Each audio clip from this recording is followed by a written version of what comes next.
Hello दोस्तों, आपका हमारे YouTube चैनल पर स्वागत है। आज के इस वीडियो में हम देखेंगे कि रूट 2 को इरेशनल किस तरीके से प्रूफ किया जाता है। तो आइए स्टार्ट करते हैं अपने इस वीडियो को। जैसे कि इसमें बोला गया है show that root 2 is irrational. अब इसको इरेशनल प्रूफ करना है तो हमें स्टार्ट करना पड़ेगा let us assume that root 2 is rational. हमने ये मान के चला है कि रूट 2 जो है रैशनल नंबर है। अगर ये रैशनल है तो हम रूट 2 को ऐसे लिख सकते हैं, रूट 2 इज इक्वल्स टू होगा a अपॉन में b। ठीक है, और a और b क्या है, where a and b are coprime numbers हैं। अब कोप्राइम नंबर्स क्या होते हैं?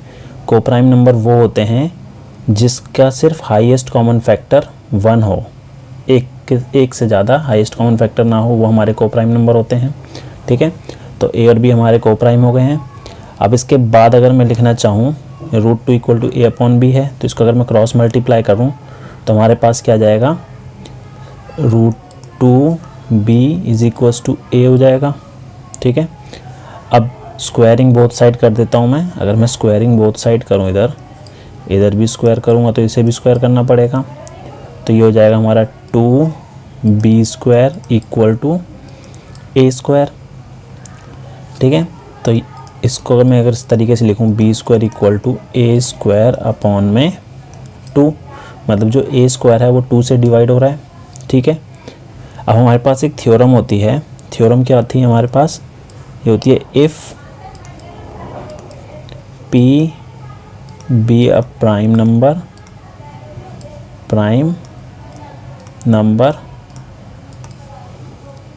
if p divides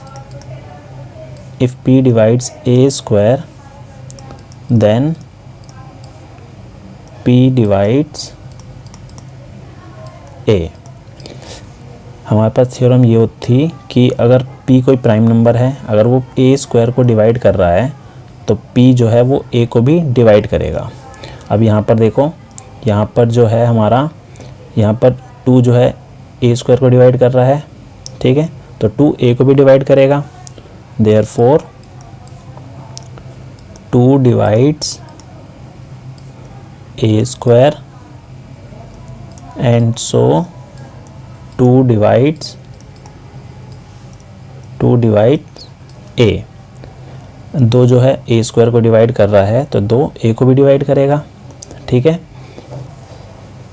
अब देखो अगर ये 2 से डिवाइड हो रहा है, ठीक है, तो जो भी आएगा वो 2 का मल्टीपल ही होगा। तो a जो है क्या होगा, 2 का मल्टीपल 2c, और c क्या है यहाँ पर, फॉर सम कांस्टेंट और इंटीजर। ठीक है, अब हमें एक चीज़ और देखनी है। अभी हमारे पास था a is equals to 2c। ठीक है, और ऊपर हमारे पास एक इक्वेशन आ रही थी ये वाली 2b² इक्वल टू a²। तो जो a की वैल्यू है मैं यहाँ पुट कर दूँगा। ठीक है, तो अगर मैं इसमें पुट करूँगा तो हमारे पास क्या हो जाएगी, 2b² इक्वल टू a की वैल्यू हमारे पास 2c है। ठीक है, तो यहाँ लिख दिया मैंने 2c²। तो इसको अगर मैं लिखूँ तो 2b² इक्वल टू 4c²।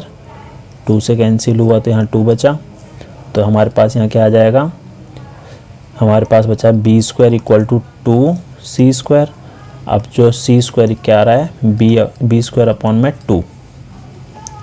तो इसमें क्या हो रहा है, ये जो 2 है वो b² को भी डिवाइड कर रहा है। ठीक है, तो वही कंडीशन दोबारा अप्लाई करेंगे। If p be a prime number, if p divides a² then p divides a।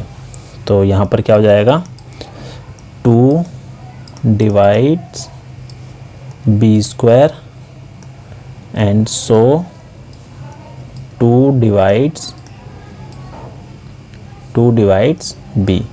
अगर 2 b² को डिवाइड कर रहा है तो 2 b को भी डिवाइड करेगा। ठीक है,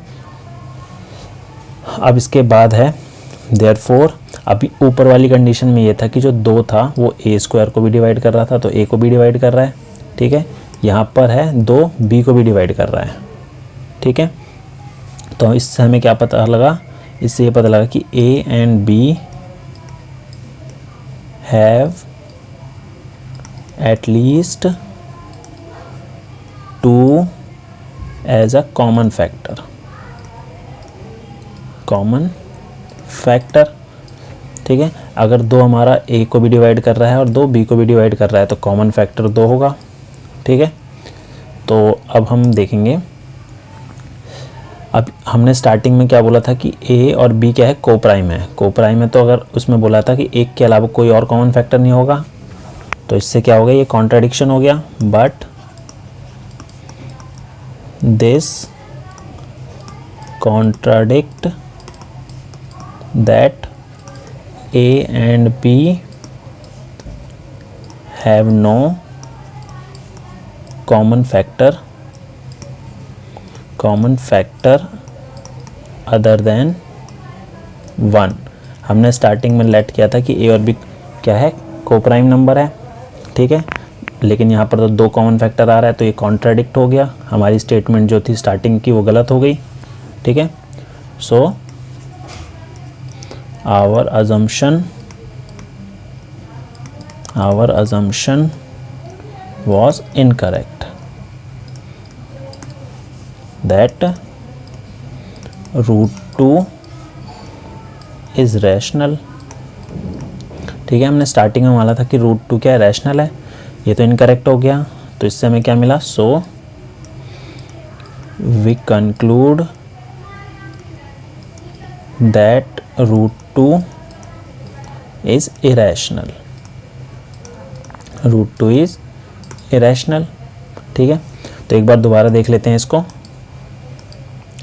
हमें बोला था कि रूट 2 इरेशनल है, ये प्रूव करना है। तो हमने ये अज्यूम करा कि रूट 2 क्या है, रूट 2 एक रैशनल है, रैशनल नंबर है।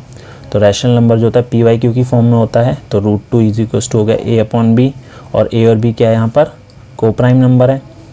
अगर मैं इसको क्रॉस मल्टीप्लाई करूँ, करने के बाद स्क्वायर करा, तो हमारे पास ये वाली इक्वेशन आ गई है, ठीक है। अब यहाँ पर हमें दिख रहा है कि जो 2 है वो a स्क्वायर को डिवाइड कर रहा है, ठीक है। अगर a स्क्वायर को डिवाइड करेगा तो वो a को भी डिवाइड करेगा। इसके लिए थ्योरम थी कि if p be a prime number, p कोई प्राइम नंबर है, if p divides a square then p divides a, ठीक है। तो इससे हमें ये मिला कि जो 2 है वो a स्क्वायर को अगर डिवाइड करता है तो वो a को भी डिवाइड करेगा, ठीक है। अब a को डिवाइड करेगा तो जो भी आएगा वो 2 का मल्टीपल होगा, मतलब a is equals to 2c। c कोई भी कांस्टेंट हो सकता है, ठीक है, या कोई भी इंटीजर हो सकता है। अब ये जो a is equals to 2c आया, इसको मैंने फर्स्ट इक्वेशन में पुट कर दिया। फर्स्ट इक्वेशन कौन सी थी, जो हमने ऊपर बनाई थी, 2b square equal to a square, ठीक है। इसमें अगर पुट करेंगे तो हमारे पास जो आएगा वो आएगा b square equal to 2c square. तो यहाँ पर जो है 2 बी स्क्वायर को भी डिवाइड कर रहा है, अगर बी स्क्वायर को डिवाइड कर रहा है तो वो बी को भी डिवाइड करेगा, ठीक है। तो इससे हमें क्या मिला कि a और b का जो 2 है वो कॉमन फैक्टर होगा। लेकिन हमने स्टार्टिंग में क्या माना था, a और b क्या है, coprime, but this is a contradiction, ठीक है। ये कॉन्ट्राडिक्ट हो गया कि a और b हमने स्टार्टिंग में माना था कि कोप्राइम है, बट ये इसका तो 2 कॉमन फैक्टर आ रहा है, ठीक है। तो हमारी जो अजम्पशन थी कि रूट 2 रैशनल नंबर है वो गलत हो गई है, इनकरेक्ट है। So we conclude that root 2 is irrational. अगर हमारे पास इस टाइप के क्वेश्चन प्रूव करने के लिए आते हैं तो हमें इस तरीके से ही करना है, नंबर चाहे कोई भी हो, स्टेप बिल्कुल सेम टू सेम ही रहेंगे, ठीक है। नेक्स्ट क्वेश्चन देखते हैं इसी टाइप का। अब इसमें बोला गया है show that 3 root 2 is irrational. अब इसमें हमें ये प्रूव करना है कि 3 रूट 2 इरेशनल नंबर है। लेकिन अभी हमने जो प्रूव करा था पिछला वाला क्वेश्चन, उसमें सिर्फ रूट 2 को इरेशनल प्रूव किया था। तो देखते हैं इस टाइप के क्वेश्चन को किस तरीके से सॉल्व करना है। तो इसको भी हम अज्यूम करके चलते हैं कि ये एक रैशनल नंबर है। तो लेट अस अज्यूम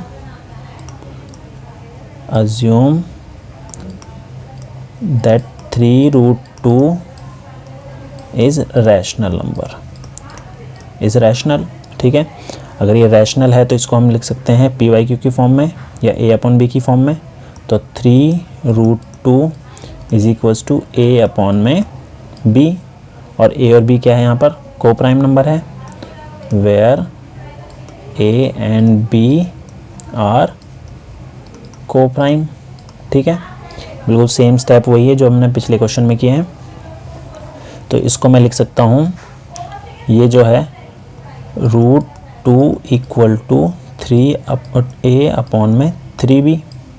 ठीक है, यहाँ पर a और b क्या है, इंटीजर्स हैं, तो यहाँ पर है a, b and 3 are integers.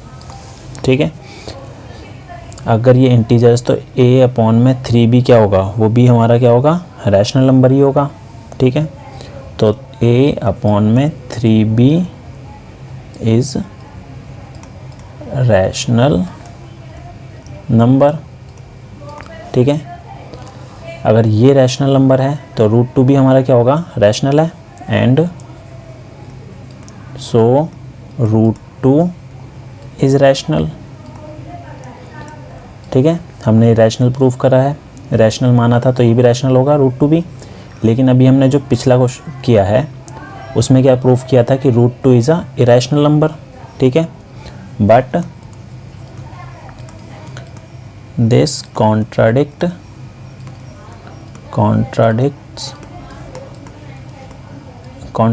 the fact that √2 is irrational। अब मैं ये पूरा √2 को इरेशनल प्रूफ नहीं कर रहा हूँ, क्योंकि अभी हमने पिछले वाले क्वेश्चन में √2 को इरेशनल प्रूफ करना सीखा है। ठीक है, but this contradict the fact that √2 is irrational, so we conclude that 3√2 is irrational. ठीक है, तो इस टाइप के क्वेश्चन को हम इस तरीके से प्रूफ करेंगे। एक और क्वेश्चन देखते हैं। अब इसमें बोला गया है show that 5 minus √3 is irrational. अब हमें इसे 5 माइनस √3 को इरेशनल प्रूफ करना है, तो इसके लिए भी हम सेम स्टेप्स अप्लाई करेंगे। हम इसे अज्यूम कर लेते हैं इरेशनल है। Late us assume that 5 minus √3 is rational. ठीक है, 5 माइनस √3 को हमने रैशनल मान लिया। ठीक है, अगर इस रैशनल है तो 5 माइनस √3 जो है हम इसको a अपॉन बी की फॉर्म में लिख सकते हैं, और यहाँ पर a b क्या है, where a and b are coprime. ठीक है, a और b को प्राइम हो गए। अब हमारे पास क्या है, 5 minus √3 is equal to a upon b है। ठीक है, इसको अगर मैं थोड़ा सा अरेंज करूं तो इसको लिख सकता हूँ √3 is equal to 5 minus a upon b, और अगर एलसीएम लूँ तो 5b माइनस a अपॉन में b। तो हमारा जो √3 है वो किसके इक्वल हो जाएगा, 5b minus a upon b के। ठीक है, और a और b क्या है, यहाँ पर कोई भी इंटीजर होंगे, तो हम इसको देख के क्या कह सकते हैं, यहाँ पर ये वाली जो राइट हैंड साइड है ये तो हमारी रैशनल नंबर है। ठीक है, अगर ये रैशनल है तो √3 भी रैशनल होगा, तो 5b minus a upon b is rational and so √3 is rational. ठीक है, अब √3 जो है, √3 तो हमारा इरेशनल है। ठीक है, but this contradicts the fact that √3 is irrational। √3 irrational है, so we conclude that 5 minus √3 is also irrational। ठीक है, अगर √3 इरेशनल है तो 5 माइनस √3 भी क्या होगा, इरेशनल हो जाएगा। ठीक है, तो इस टाइप के क्वेश्चन अगर हमें एग्ज़ाम में आते हैं तो इस तरीके से प्रूव करना है। अगर आपको हमारा ये वीडियो पसंद आया हो तो हमारे चैनल को सब्सक्राइब कीजिए। Thank you.